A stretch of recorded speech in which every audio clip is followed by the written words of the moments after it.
Have you ever wondered how close you've come to danger without even realizing it? At Shivering Vault, we take you there, one story at a time. But before you drift off, consider liking this video, commenting where you're watching from and at what time, and subscribing to keep these chilling stories coming.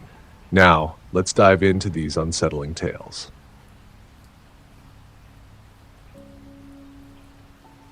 It's funny how quickly a place you know like the back of your hand can feel alien. That's what I realized that Friday night in the summer of 2019, when I was 17 and home alone for the weekend. My parents had left to visit my aunt and uncle about 3 hours away. It was the first time I'd been alone in the house for any length of time.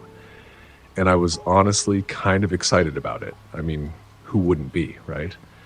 No siblings fighting for the remote, no parents hovering over your shoulder. Just me, the quiet house, and all the time in the world to do whatever I wanted. I figured I'd stay up late, watch movies, order pizza, typical teenager stuff. But even before the sun went down, there was a strange feeling in the air. I couldn't put my finger on it at first, but I could tell something was off. The air was heavy and thick, more humid than usual for a Texas summer evening. It was the kind of heat that clings to you, like the air itself is sweating, making it hard to breathe.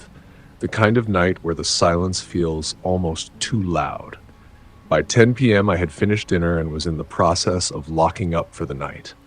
I always locked the doors and windows before settling in for the evening, something my mom drilled into me since I was a kid. Old habits die hard. I made my way toward the back porch, stepping out into the warm night air. The backyard stretched out before me, and from this vantage point, the house felt like a giant looming shadow. It was so quiet. Everything was still.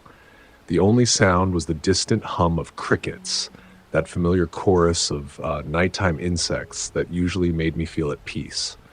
But tonight, even that seemed unnervingly quiet. I remember standing there for a moment, looking out at the yard, the dark sky above me, the stars barely visible through the haze of city lights. Then I saw it. My gaze shifted to the backyard gate, which was on the far side of the yard. I'd locked it earlier when I came back from hanging out with friends. I was sure of it. But now, as I stood there on the porch, I noticed that the gate was wide open. Not just a little bit. Completely wide. It was hanging there, swaying slightly in the breeze. I felt a cold twinge of dread in my stomach. I know for a fact I'd locked it. I remember checking the latch when I first came home, making sure it was secure. The idea of someone else having tampered with it made my heart skip a beat. I froze in place, staring at the gate. My first thought was to blame the wind. Maybe the latch had come loose, or maybe I had missed it when I locked it. But then I thought back to earlier in the day. When I locked the gate, I'd made a point to check it twice. I never forget things like that. Still, the longer I stood there, the more I felt like I was being watched. I couldn't shake the feeling that someone was out there in the darkness, lurking just beyond the fence. The backyard, usually a place of comfort for me, now felt like an ominous void. I took a step forward, my heart racing. The night air felt heavy against my skin, and for some reason it felt wrong, like it didn't belong. There was a strange tension in the atmosphere, something I couldn't explain but could feel in my bones. I moved slowly, cautiously, toward the gate. The porch light cast long shadows across the yard, making everything appear distorted. My feet shuffled over the wooden deck, the boards creaking beneath me as I walked. It wasn't like I had a plan in mind, but I needed to know what had happened. I reached the gate and grabbed the cold metal latch. The quiet, oppressive air pressed against me as I worked the mechanism, trying to lock it again. My hands were shaking, subtle, but noticeable. Maybe it was the weirdness of the situation, or maybe it was just nerves, but I felt on edge. Click. I locked the gate again, double-checking it just to make sure. But standing there, I couldn't shake the feeling that something wasn't right. There was something eerie about the way the night hung around me, about the way the air didn't feel normal. Every sound, every little shift of the wind seemed amplified, like it was coming from just behind me. I quickly turned around, but saw nothing. I shook my head, forcing myself to take a deep breath. I needed to get inside. The light from the back porch didn't reach far enough to illuminate the rest of the yard. Beyond the gate, the shadows seemed to stretch on forever, covering everything in darkness. I looked at the empty yard, a chill running down my spine. Why did everything feel so strange? My mind started playing tricks on me, conjuring up shadows that didn't exist. Still, I forced myself to move quickly, heading back toward the door. But as I reached it, I glanced one last time toward the gate and the empty yard beyond it. The darkness felt like it was closing in on me, as if the world outside had become something unfamiliar. I stepped inside and locked the door behind me, the sound of the lock clicking into place offering a momentary sense of security. But even then, I couldn't shake the unease that clung to me. The house, which had always felt like my sanctuary, now felt different. The walls seemed to loom larger, and the familiar noises of the house, the creaking of the floorboards, the hum of the refrigerator, sounded louder, almost exaggerated. I looked around, half expecting to see something or someone standing in the corner, watching me. I checked the windows, ensuring they were locked. I made my way through the house, flicking off lights, pulling the curtains shut. But even as I did so, I couldn't help but feel like I was being watched. I could almost hear the sound of someone breathing behind me, just out of sight. Every footstep, every sound felt like it was magnified in the quiet. It was as if the house was holding its breath, waiting for something. I wasn't sure what it was, but whatever it was, it didn't feel right. I tried to push the feeling aside, telling myself that I was being paranoid. I was alone in the house for the first time in forever. Maybe I was just overthinking things. But the longer I stayed up, the worse the feeling got.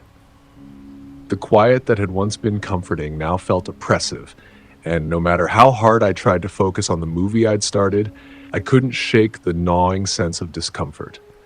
I glanced at the back door one more time. The curtains were slightly parted, just enough for me to see a sliver of the yard beyond. I couldn't help it. I looked outside again, and that's when I saw it. I remember the exact moment my heart dropped. I was sitting there, staring at the small slit between the curtains, barely breathing. My eyes were fixed on the yard, waiting for any movement, even though I wasn't sure why I was watching so closely. It's not like I expected to see anything. But then, just when I thought I could shake off the unease, I saw it. A shadow. At first, I thought it was my eyes playing tricks on me.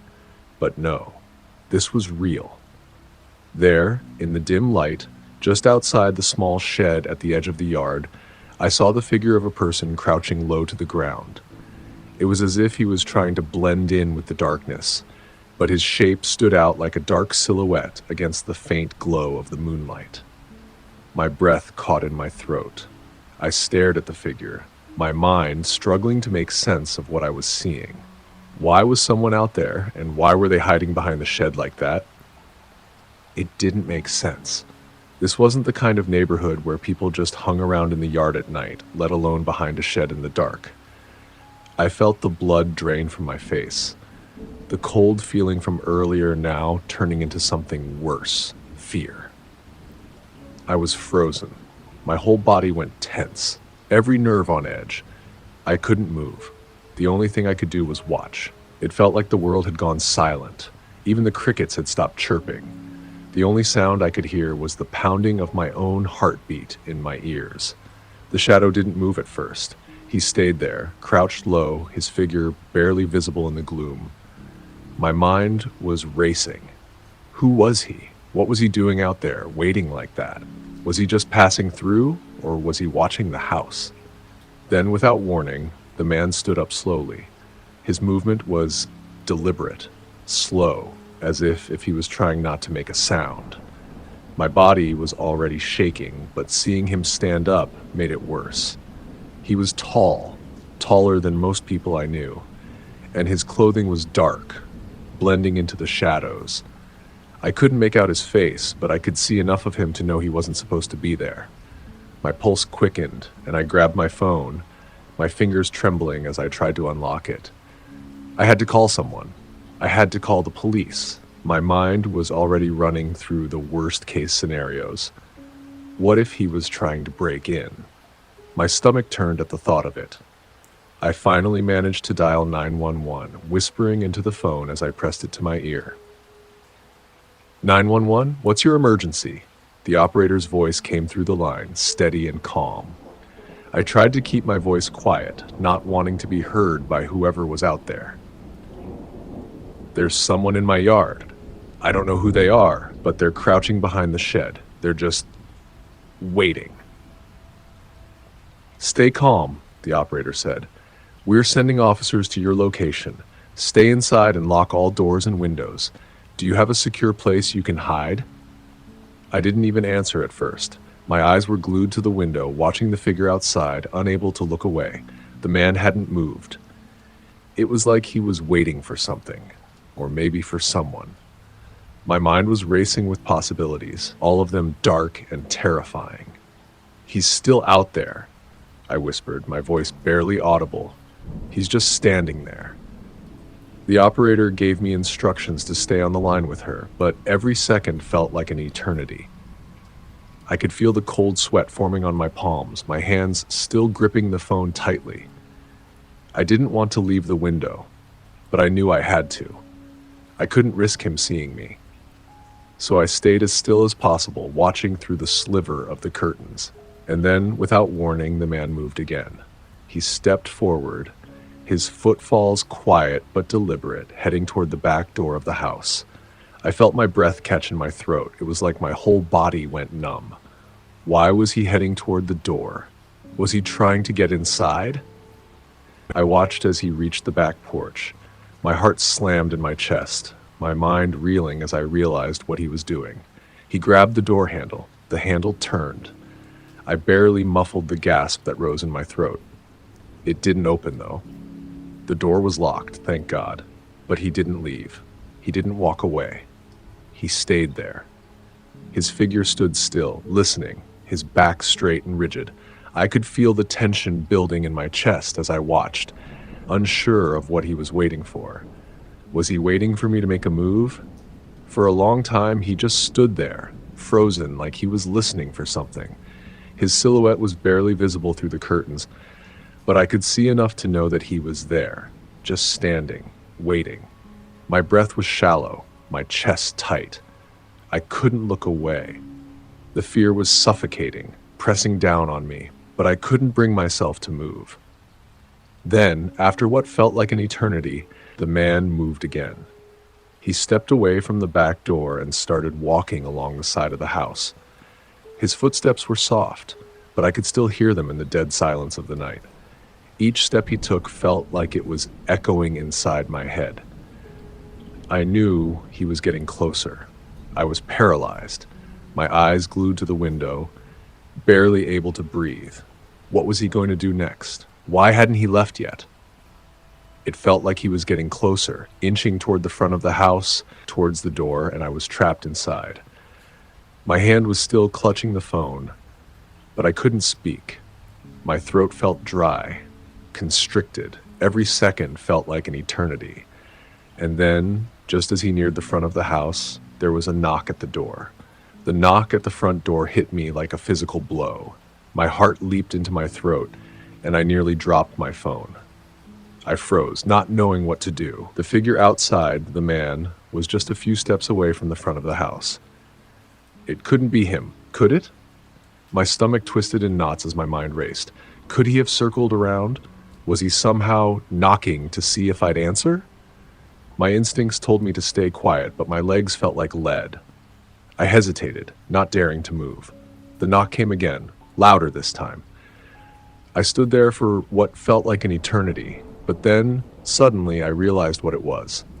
It was the police. The realization hit me like a ton of bricks. I don't even know how I knew for sure, but everything inside me screamed that help had arrived. I rushed to the door, my legs finally working again, and I threw it open without thinking. I had no idea who I would find on the other side, but when I saw the flashing lights and the officers standing there, I felt a rush of relief. The officer in front of me was a tall man, his uniform crisp in the glow of the porch light. He had a serious expression on his face, but his eyes softened when he saw me. "Are you Alex?" he asked, his voice calm but authoritative. I nodded frantically, my mind still spinning. Yes, he's out there, by the back door. He's been watching the house. Please, you have to hurry." One of the officers stepped forward, placing a hand on my shoulder to reassure me. "It's okay, we're here now. Stay inside and lock the door. We'll handle it." I stepped back, barely able to think straight as I closed the door behind me.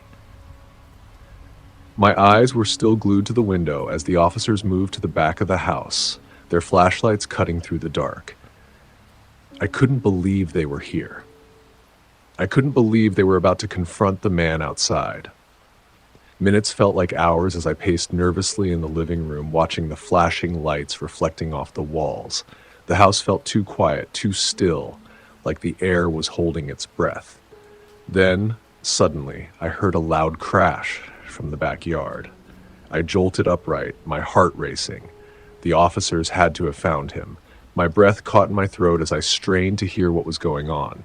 The sounds outside grew louder, yelling, scuffling, and then I heard it.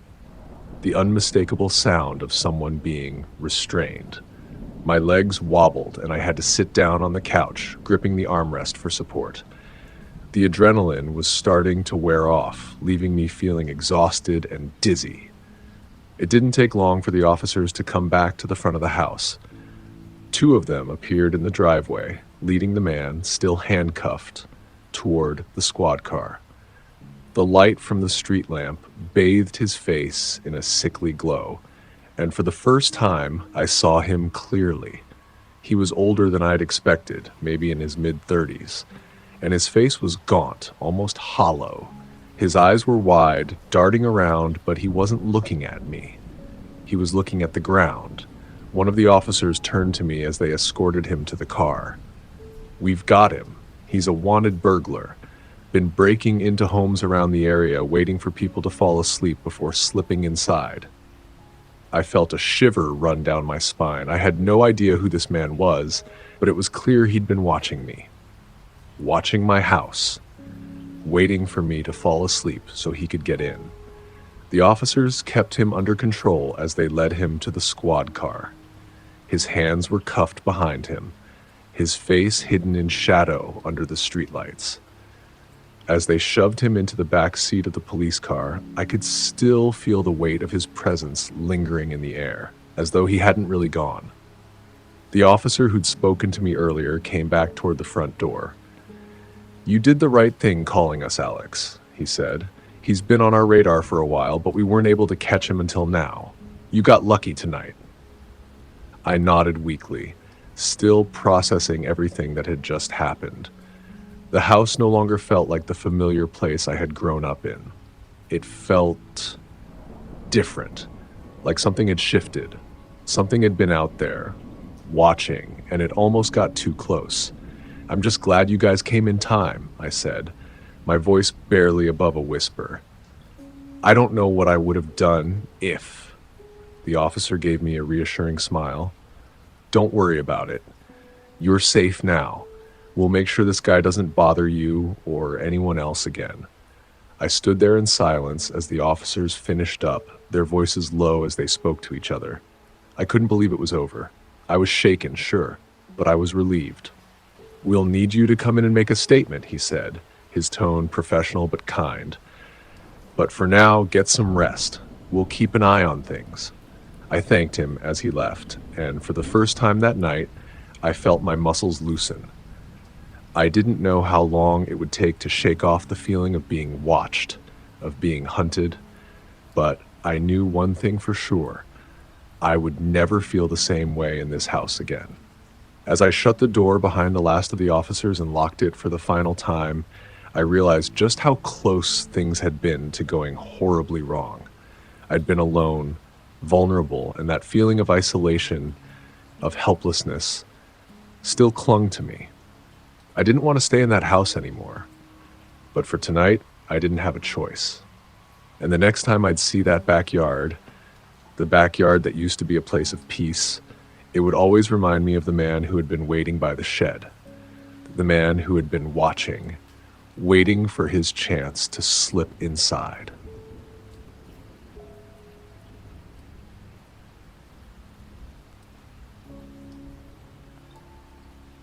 I live in a quiet suburban neighborhood in Texas, the kind of place where life moves slowly, and the days seem to stretch on endlessly, filled with nothing but the rhythm of familiar routines. The air in the summer always smells of fresh-cut grass, and the scent lingers long after the lawnmowers have stopped, mixing with the distant sound of children's laughter as they ride their bikes up and down the street. It's a peaceful place, the kind of neighborhood where people wave at each other from their porches, exchange pleasantries in passing, and leave their doors unlocked when they go to the store.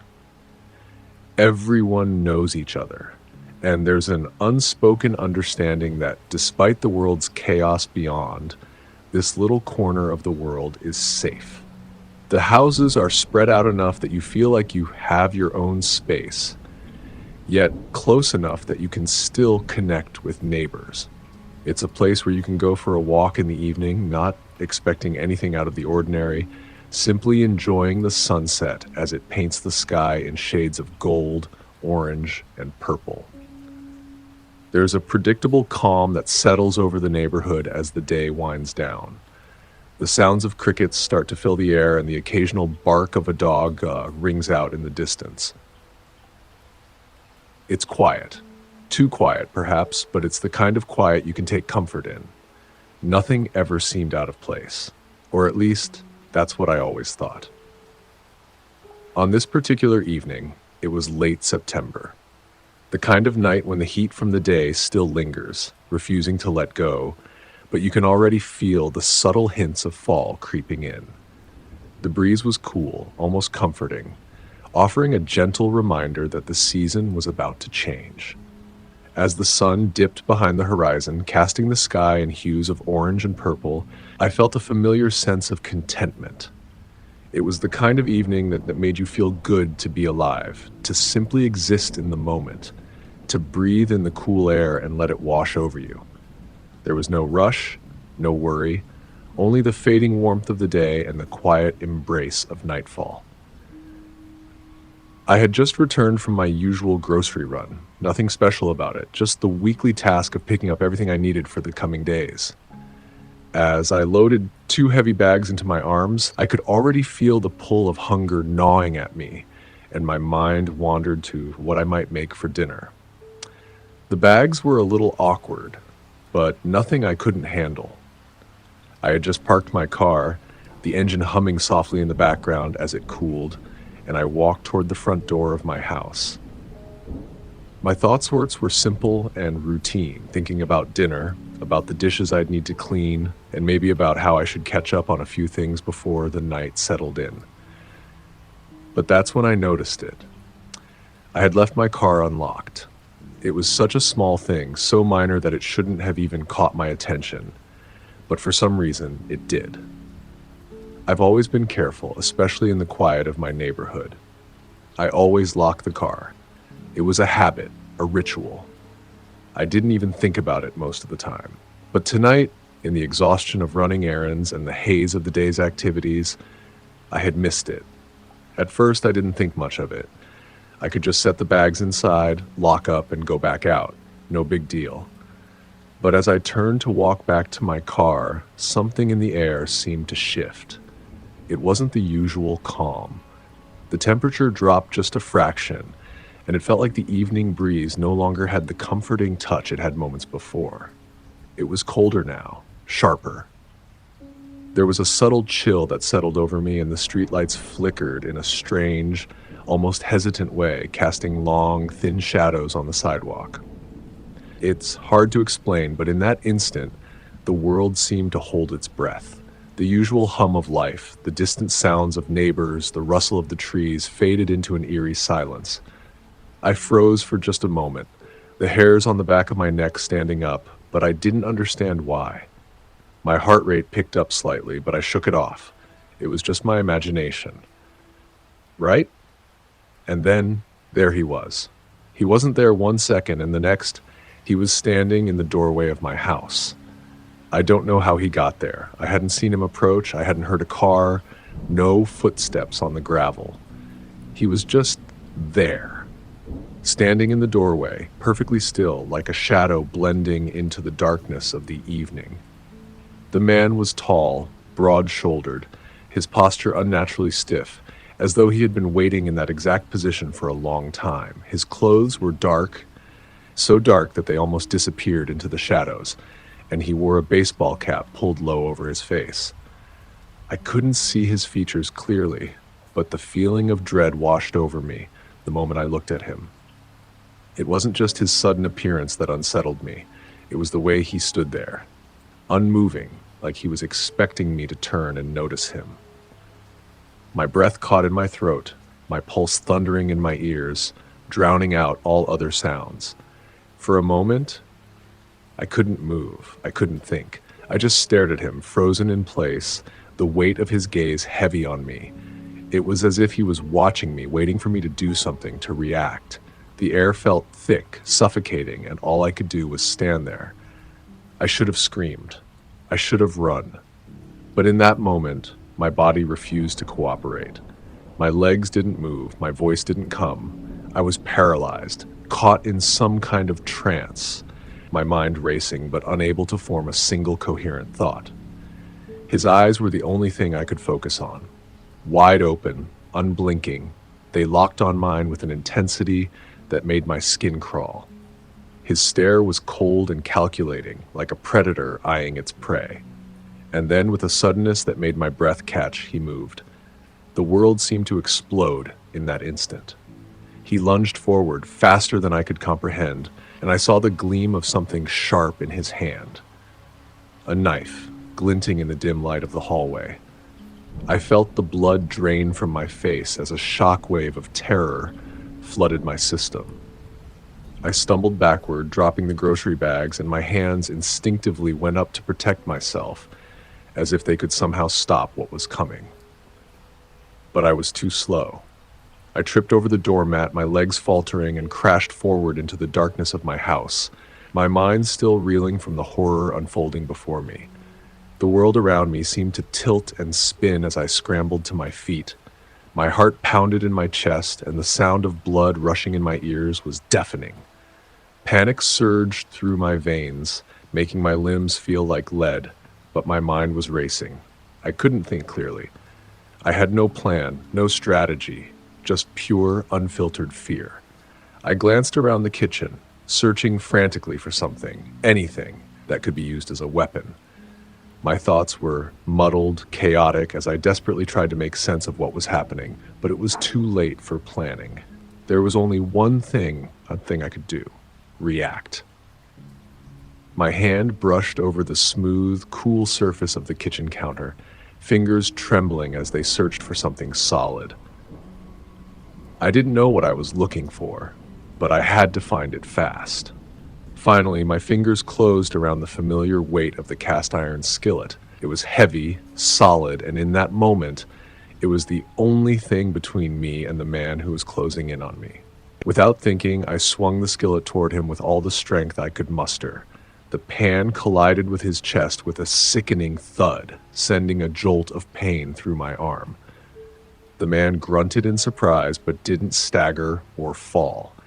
He was still holding the knife, his grip tight, and his eyes were wild with some kind of frenzied determination. It was clear that he wasn't backing down. He was coming for me, and nothing I did was going to stop him. I swung the pan again, this time with everything I had left. The sharp, metallic clang as it connected with his head was loud, echoing through the quiet house. For a brief moment, he staggered back, disoriented, his body jerking as if the blow had knocked him off balance. He dropped to one knee, but it wasn't enough to stop him. His eyes remained fixed on me, unblinking, unwavering. I didn't give him another chance. I kicked the knife out of his hand as he tried to steady himself. It skittered across the floor, out of his reach. I wasn't sure if he was still conscious, but there was no time to check. I grabbed my phone from the counter, my hands shaking so violently I could barely hold on to it. My mind was a blur of panic as I dialed 911, barely able to make sense of my own voice as I stumbled through the words. "Someone's in my house," I managed to gasp, my voice high-pitched and frantic. He's trying to hurt me." The 911 operator's voice was calm, almost too calm, as she asked for my address. But I could barely process what she was saying. All I could do was keep repeating over and over again that someone was in my house, that he had a knife, and that he was trying to hurt me. "Stay on the line. Help is on the way," she reassured me, but her voice felt distant, almost like I was hearing it through water. Time seemed to stretch, and I could feel the weight of every second dragging on, stretching into what felt like an eternity. I had no idea how long it would be before the police arrived, but every passing moment felt like an age. The only thing I could do was keep my eyes on the man in front of me, who was now slumped on the floor, breathing heavily, his movements slow and erratic. Eventually, the wail of sirens echoed in the distance, a sound I thought I would never be so grateful to hear. The sound grew louder and louder until it was almost deafening, a relief that was only short-lived as I realized I was still standing there in the dark, trembling, and unsure if it was truly over. When the police arrived, they moved quickly, taking in the scene with trained precision.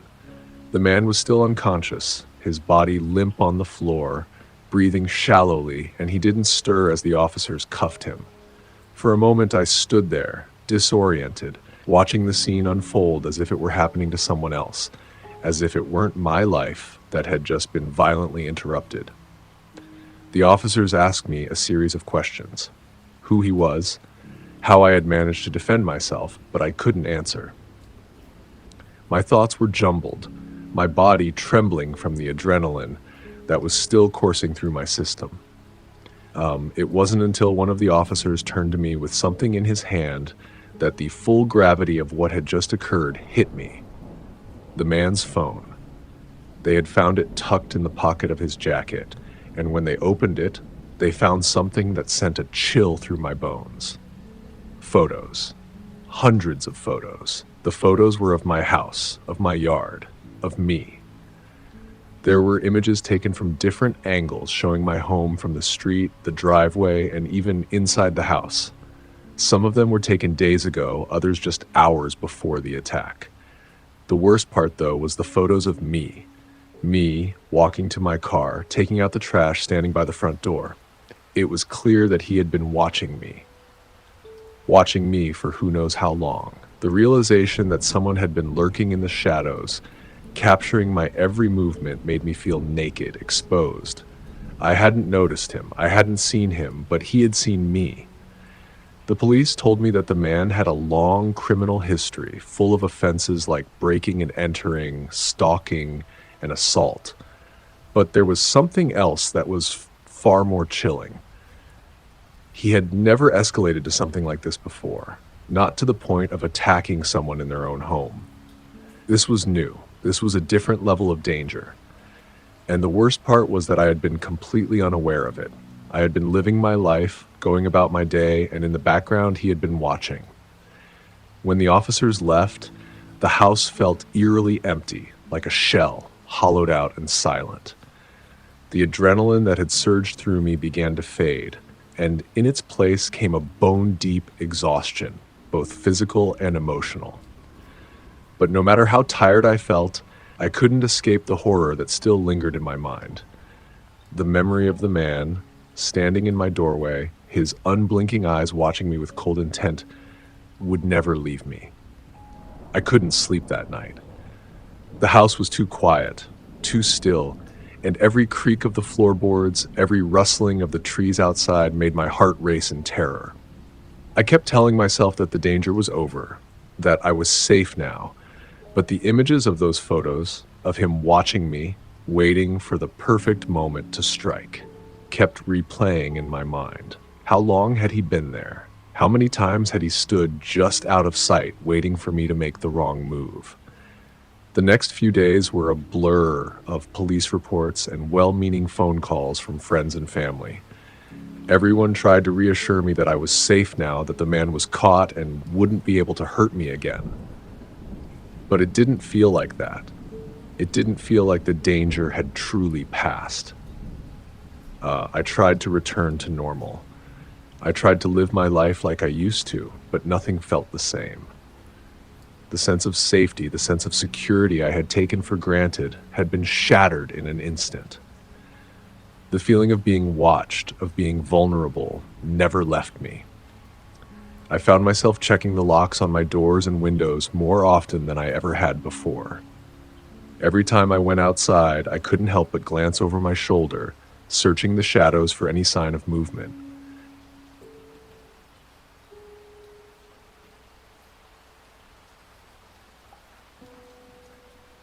I don't think I'll ever forget that night. It's strange, but I still remember the details so vividly, like my mind is stuck on it. Maybe it's because I feel like I should have seen it coming. But then again, how can you prepare for something like that? Something that's not supposed to happen, something that defies all logic but still happened. I can't explain it in any way that would make sense to anyone, but I'll try. It all started like any other night. I'd just gotten home from work, around 11:45 p.m. I live in a small one-story house on the edge of a sleepy town in Texas. Small, quiet, isolated, the perfect place to escape from everything. It's not much, just a few acres of land surrounded by scrub and dirt roads. The kind of place where neighbors don't bother you, and the night falls thick with silence. The stars look like you could almost reach out and touch them. I never felt unsafe. The town is small enough that the worst you usually hear about are the occasional cows getting loose from the nearby farms, or someone's dog getting out. The house itself is modest, the kind you'd find in any small town. A simple living room, an old kitchen, a couple of bedrooms, and a bathroom. Nothing fancy, just enough to live in. I don't need much. I'm the kind of guy who likes things quiet, straightforward, no distractions. And on that particular night, I had no plans. I was tired from work. The kind of tired that weighs on you until you can barely hold your eyelids up. I had a frozen lasagna for dinner, sat down at the kitchen table, ate quickly, and washed it down with some water. No fuss. I didn't even bother with TV or anything. I just headed straight for bed around 1 a.m. I'm not a big sleeper, but I figured I might get a few hours of rest before the alarm went off in the morning. So I turned off the lights, made sure all the doors were locked like I always do, and climbed into bed. It was nothing special, just a quiet night like any other. I guess that's the thing. It wasn't the kind of night you'd expect something to happen. It was the calm before the storm. The house was still. The air in the room was heavy, as if it was holding its breath, waiting for something. I thought nothing of it at the time. I rolled over, tucked myself under the covers, and let out a deep breath. The soft hum of the refrigerator from the kitchen was the only sound in the entire house, and after a while, I fell asleep. But then I woke up. It's hard to say exactly when, but I remember it like I was ripped from a dream. 1 second, I was drifting off, and the next, my eyes snapped open and I could feel it. The feeling that something was wrong. I wasn't sure what it was at first. It wasn't the usual startle from a nightmare or the sound of an animal outside. No, this was different. I lay there, frozen, my body stiff as a board, every muscle tense, but my mind racing. The room was dark, too dark, and the silence felt too heavy. It was suffocating in a way that I couldn't explain. I couldn't even hear the wind outside. I thought I heard something at first. Maybe the creak of the house settling or the low hum of a car driving by on the distant road. But no, there was nothing. Not a single sound, just the stillness. It felt like the air itself had become thick, like the weight of the world was pressing down on me. And then it hit me, the sensation of being watched. I can't tell you how I knew, but I did. It was like a cold finger running down my spine. I wasn't even breathing. I wasn't even sure if I could move. But in that moment, my entire body felt like it was tingling, like it was charged with static, like every hair on my body was standing up. I held my breath, trying to make sense of it. I told myself it was just my imagination, just one of those things that happens when you wake up in the middle of the night. But I couldn't shake it. It wasn't just an uneasiness. It wasn't just that feeling of someone lurking in the corner of your mind. This was something deeper. This was real. The air felt different. The room felt different. Even the bed beneath me felt like it had changed. I shifted slightly, careful not to make a sound, straining my ears for any hint of what was going on. My eyes darted around, but the darkness swallowed up everything in the room. There was no moonlight, no streetlights filtering through the windows, just a blanket of pitch black darkness that seemed to press in from every side. And then I saw it. Or rather, I didn't see it, but I felt it. The door. It was open. Not wide open, but just enough that the faintest sliver of the hallway outside was visible. It had been closed when I went to bed, I was sure of it. I always closed it. I always made sure the house was sealed up tight before I lay down. So why was the door ajar? I stared at it for what felt like an eternity, my mind racing, trying to come up with some logical explanation. Was the wind responsible? Did I forget to lock it? No, that didn't make sense. I would have noticed that. I always did. But the door was open, and the darkness on the other side of it seemed deeper somehow, darker than the night in the room. I forced myself to breathe again, slow, steady, trying to calm my racing thoughts. I told myself it was nothing. Maybe I'd forgotten to latch it properly when I got into bed. Maybe the house had settled, causing the door to shift. I tried to convince myself it was just my mind playing tricks. It wasn't anything. It couldn't be. But as I lay there, I couldn't shake the feeling that I wasn't alone in the house anymore. I closed my eyes just for a moment, trying to dismiss the creeping dread clawing at my chest. But that's when I heard it. A soft shuffle. Not a creak, not the house settling. A step, barely audible but unmistakable. I held my breath again, listening intently. There was no mistaking it. It was footsteps. They were coming from the hallway. My heart skipped a beat, and every muscle in my body tensed as I tried to remain still to not make a sound. "Who's there?" I whispered to myself. I wasn't sure if I was speaking out loud or just in my head. My mouth felt dry, my throat closing up. The footsteps were slow, deliberate, like whoever was there knew exactly where they were going.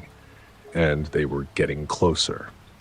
I felt a lump form in my throat. There was no mistaking it now. I wasn't imagining things. Something was in my house.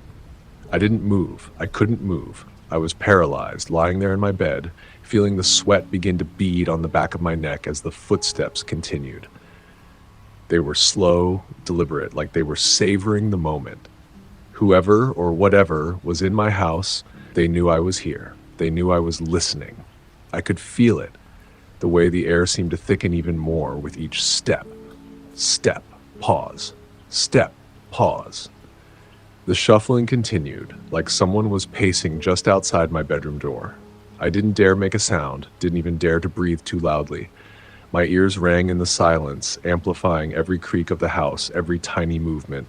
But the footsteps weren't getting closer. No, they were almost toying with me, deliberately circling the outside of the room as if they were waiting for something, or maybe just enjoying the fear they were creating. I squeezed my eyes shut, praying that when I opened them again, this would all be a nightmare. A horrible, vivid nightmare. But the cool air against my skin, the thick, suffocating silence, and the unmistakable sensation of being watched told me otherwise. This was real. Too real. I could feel the panic building in my chest, threatening to choke me as I lay there, heart pounding in my ears. Every second felt like an eternity. I couldn't just lie here. I needed to do something. I needed to escape. But what could I do? I was stuck, trapped in my own bed, in my own house. No weapon, no way out. The front door was a long way from the bedroom, and the window too small to fit through. I was alone in this.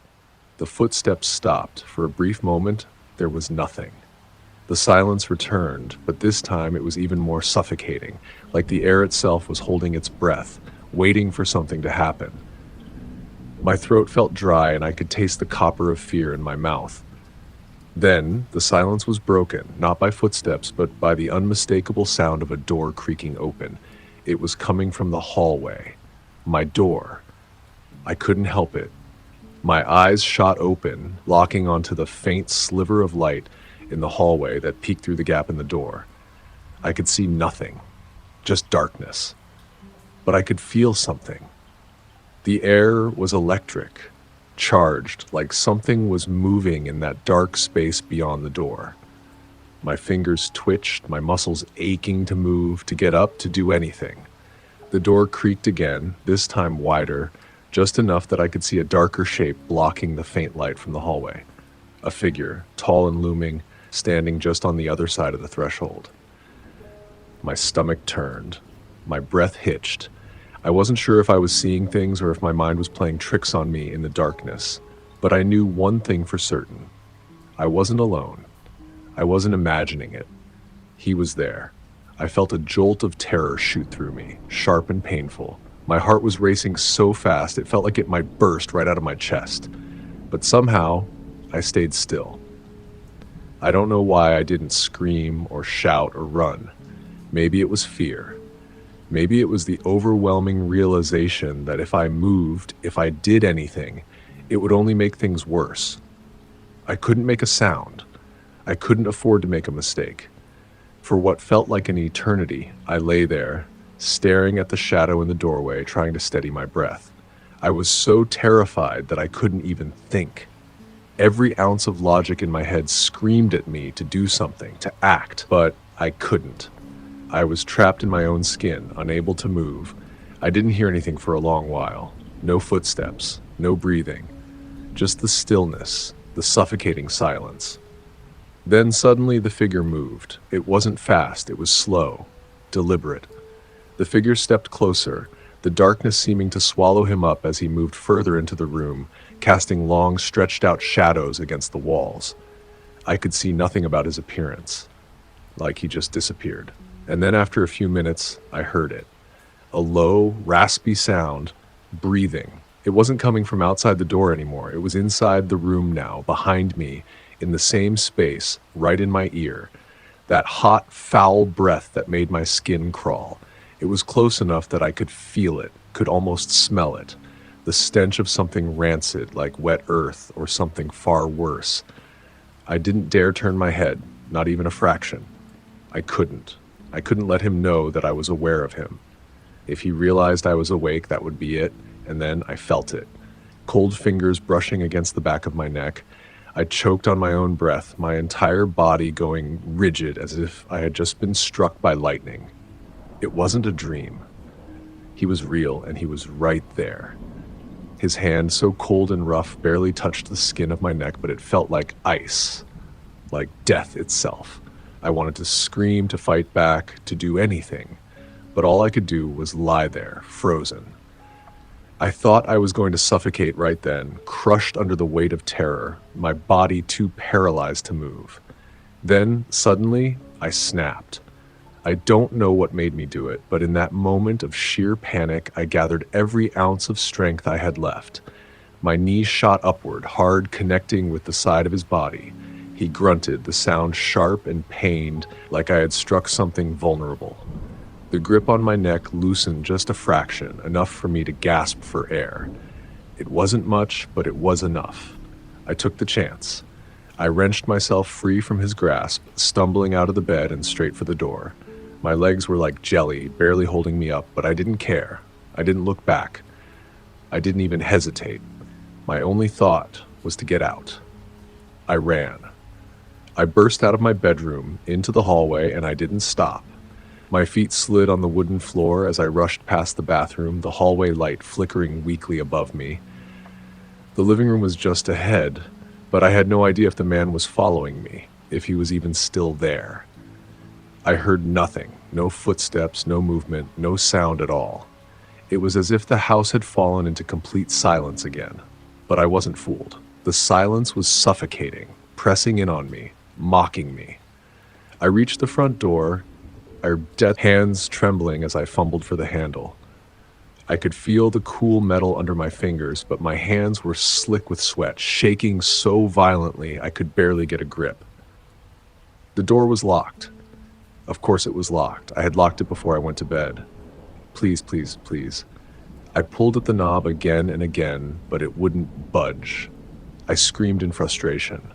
The panic was consuming me. I couldn't breathe, couldn't think. I was trapped. If I couldn't get out, then I would die in that house, just like the others in the stories, the ones who weren't fast enough, the ones who didn't make it out. No, I wasn't going to die like this. With all the strength I could muster, I yanked the door open. It gave way with a sudden creak, and I didn't wait to see if anything was behind me. I just ran. My feet hit the gravel in front of my house, and I didn't stop. I didn't even look back. I just ran into the night, desperate to get as far away as possible. The air was hot, thick with humidity, but the sting of sweat on my skin didn't matter. My lungs burned with each step as I ran across the gravel driveway, feet scraping against the rocks, the sound of my breath ragged and desperate. I didn't look back, but I swear I could feel him. I could feel his presence just behind me, as though he were chasing me, as though the very darkness was crawling toward me. I thought I heard footsteps, but I didn't dare stop, didn't dare turn around. I just kept running. I reached my neighbor's porch, the old man, Mr. Lawson, the only person in the neighborhood who was awake this time of night. His house was only a few hundred yards away, but it felt like miles. I screamed, my voice hoarse and raw, desperate. "Mr. Lawson, help! Please! Please!" The light on his porch flickered on. A moment later, the door opened, and there he was. Mr. Lawson, his face groggy with sleep, but quickly replaced by concern when he saw me standing there, drenched in sweat, barefoot, panting, and shaking uncontrollably. "Son, what in the world is going on?" he asked, his voice gruff but concerned. Someone's in my house," I gasped, my words tangled in fear. "Please, you have to help me. He's still in there." Mr. Lawson didn't waste time. Without another word, he turned around and went straight back inside his house. A moment later, he returned with his shotgun in hand, holding it steady as he gestured for me to follow him. "Stay behind me," he said, voice calm but firm, and I did, my feet dragging as I stumbled after him, terrified of what might happen next. The whole time, I couldn't shake the feeling that the man was still there, that he was somewhere in the dark, waiting, watching. I didn't dare look back as we made our way to my front door. Mr. Lawson didn't hesitate. He kicked open the door, and the beam of his flashlight cut through the dark, sweeping the house from one corner to the other. The first thing I noticed was the silence. No shuffling footsteps, no movement. The house seemed empty, still. Mr. Lawson stepped inside, his flashlight cutting through the darkness as he checked every room. I stood there, frozen, my heart still racing in my chest, unable to move, unable to even breathe. He came back to the front door after what felt like hours. "There's no one here, son," he said, his voice low. "It's just you." I stared at him, the words barely making sense. But I heard him. He was right there. He was in my room. I felt him. I swear I did. Mr. Lawson looked at me for a long moment, his gaze unwavering. Then he sighed, shaking his head. "You've been through something, all right?" he muttered. "But there's nothing here, no sign of anyone. You're safe now." The police arrived shortly after, and the whole place was lit up with their flashing sirens and bright lights. They swept through the house like they were investigating a crime scene, but they found nothing. No signs of forced entry, no fingerprints, no evidence anyone had been there. And then they left, just like that. The whole ordeal lasted only an hour, but it felt like a lifetime. The sheriff told me it was probably just some kind of prank, some sick joke someone played on me. But deep down, I knew what I felt. I knew what had happened. That man, the one who had been in my house, who had touched me, he was real. I've locked every door, every window, and checked every corner of this house 100 times since that night. But every time I close my eyes, I can still feel him. I can still feel his cold breath on the back of my neck. I don't know who he was or what he wanted, but I do know one thing. I don't feel safe anymore. I don't think I ever will again. That's it for today's tale from Shivering Vault. If you have a story worth sharing, drop it in the comments or send it our way. Don't forget to subscribe and share with your fellow thrill seekers. As always, the Shivering Vault thanks you for unlocking today's tale. Until next time, the vault awaits your return.